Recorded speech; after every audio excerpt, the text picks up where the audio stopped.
Hello po! With my team again! After ng aming second setup ay fourth setup na nga kami. After ihatid ni Papa yung gamit kanina for second setup namin, then umuwi with Papa Doy and Ate Marisa para ibiyahe yung isa pang kolong na may dalawang setup din, na yung isa para dito and yung isa na una nang na-drop sa huling magiging setup namin with them. This is located at the Enclave Subdivision nga, near Barangay Kuayan, malapit lang from our second setup. Repeat client ko nga din ito from her son's 100 days and christening before, na ginanap naman sa Paran. Kaklase ko nga before ang client ko in this setup.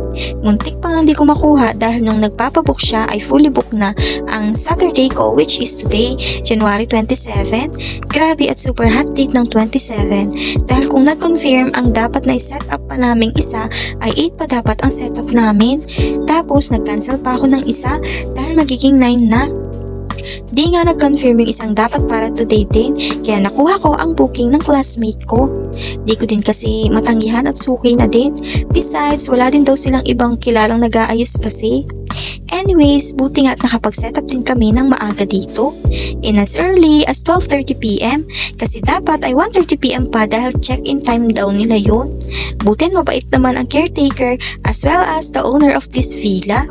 Di na nga din muna ako nag-lunch dito at nag-straight na akong mag-work habang sila ay kumain muna ng lunch. Mabilis lang din naman silang kumain and after nila ay nakapaglobo na din naman ako ng iilan at ilaalagay na lang nila. Medyo maliit nga ang space dahil sa mga gamit kaninang andito sa mismong backdrop at malalaking sofa set. Kaya ipinagpaalam na lang namin and pinagtulungan na mailipat muna para magkasya ang backdrop. Also, with tables and chairs, covered din pala ito. Kaya inayos na din namin after namin dito sa backdrop bago kami umalis for our next setup. And here's the final look po. First birthday in bear theme nga ito. Gandang-ganda yung classmate ko sa outcome nitong backdrop.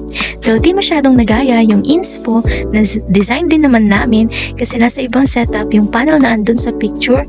Still, amazed pa din si client. And ayun lang po, hanggang dito na lang. Thank you po and bye-bye!